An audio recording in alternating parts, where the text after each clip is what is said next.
nandito po tayo sa karinderya ni Michael. Silipin natin kung ano ang mga luto niyang bago na pang umaga. Kaya huwag kayong mag-alala, sulit na sulit tayo dito. Kasi veterano tong kusinero natin. Tayo natin. Silipin lang natin kung ano mga luto niya.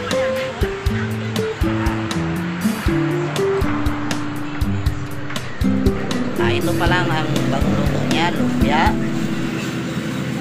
at saka chicken skin. Yan.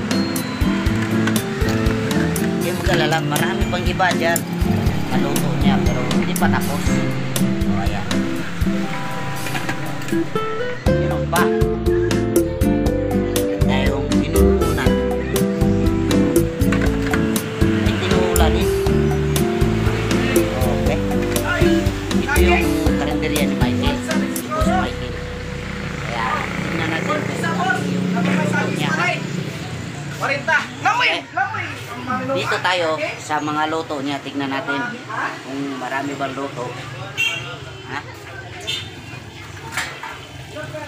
Wow, bulaklak, sarap niyan pare. Ano pa ba daw? Oy, meron tayong umba. Dito lang yan sa Taclobo. Oy, neta, sa Boss Michael. Oh, may putsero. Ano kaya ito? Oy, munggo. Ang sarap nito pare. Ito yung munggo namin dito sa Taclobo. Yan. Sarap yan. Kaya tingnan natin mamaya pagkatapos ng luto lahat. Ito lang yan, makita sa Taclobo. Oh. Antayin natin mamaya kung ano pang ibang luto. Ha? Kasi malapit matapos ito.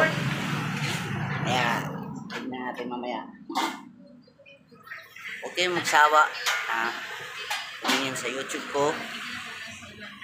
At inaasahan ko rin na kayo ay magsusubscribe at mag-share, i-follow, i-like.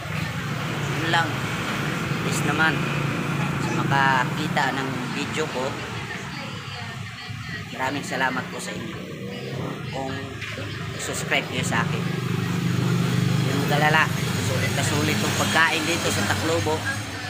Ito lang yan, nakikita sa Michael Mamax. Kaya ano pang hinintay nyo?